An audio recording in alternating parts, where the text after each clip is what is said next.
On a national and international level, this theater is regarded as perhaps the best example of the architecture of John Eberson, the mad genius who designed the Tampa Theatre and 100 other theaters worldwide.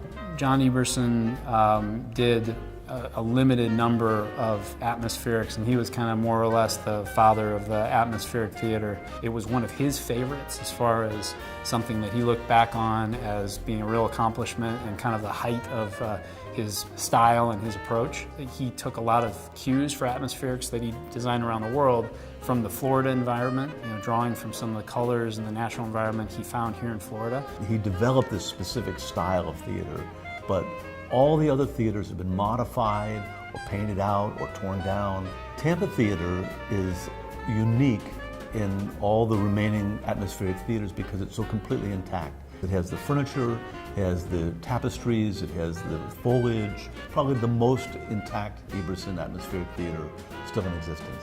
In the city of Tampa, it's by far the most significant historic theater that we have remaining. Both the exterior and interior are very well preserved, and I think the also connection socially to the citizens of the city is very strong.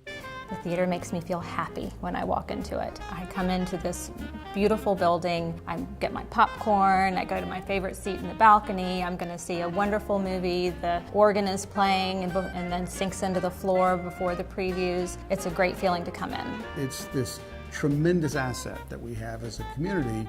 It should be restored, not just because it's an architectural masterpiece, but because it is an economic and creative engine that can serve this community well for generations. When you see a team like the Tampa Theatre has assembled that's paying painstaking detail to the seats and the carpets and the lighting and everything that was being discussed, that's very reassuring that you've assembled the right team, because those are the type of things that you should be paying attention to.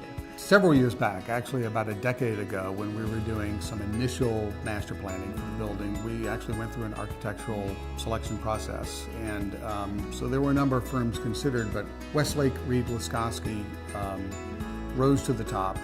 They had the most experience with cultural facilities and with historic theaters. We have a long-term plan of doing about 12 or 13 kind of buckets of work or work orders.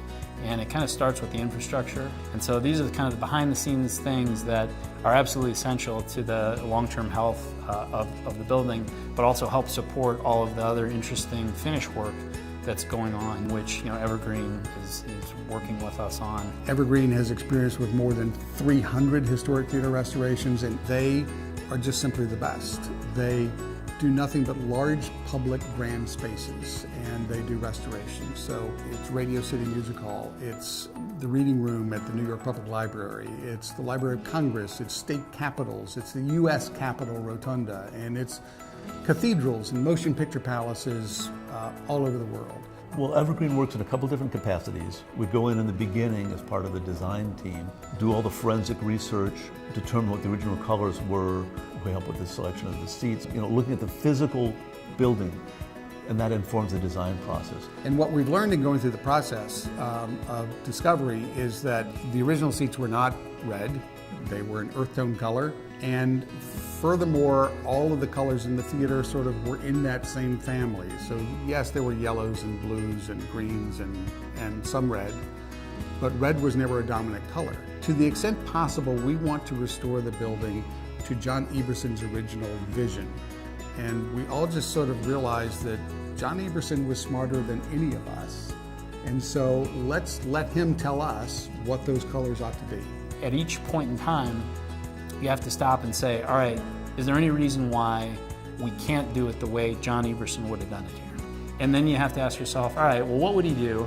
And then, all right, if he was going to do that, does that break any laws, or is that incongruent with modern conveniences, market conditions, or code requirements? We have already done some of the things that we need to do in terms of digital media upgrade, sound system upgrades, trying to keep pace with what makes for a positive theater-going experience, positive concert experience for the patrons.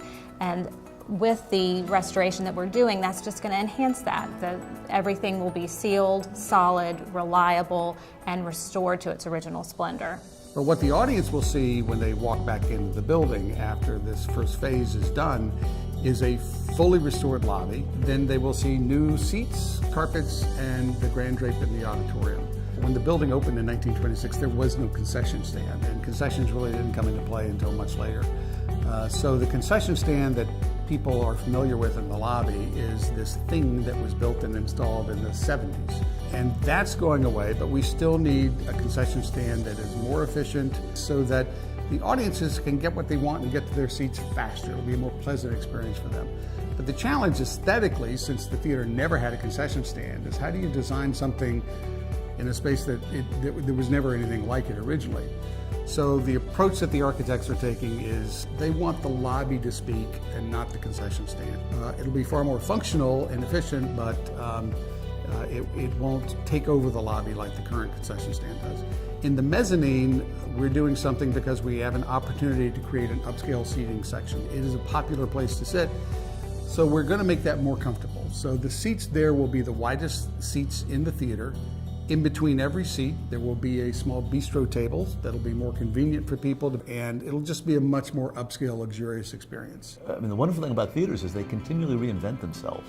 What happens on the stage evolves, with the tastes of the times, but the vessel, where that magic takes place, has to be maintained so that the magic can take place. It should grow and it should evolve, and as it grows, you want to make sure that the new developments are impressive for the future generations, but you also want to hold on to the historic buildings that contribute to the story of Tampa's past. And I think Tampa Theatre does that very well. We've had a great cultural explosion in downtown Tampa with lots of new cultural venues, but Tampa Theatre is the constant that's been here throughout it all. I mean, places matter, and this place and what we do here matters a great deal for this community. To see how that social fabric gets knit around a physical building and what takes place in that physical building is incredible and wonderfully rewarding to be part of that.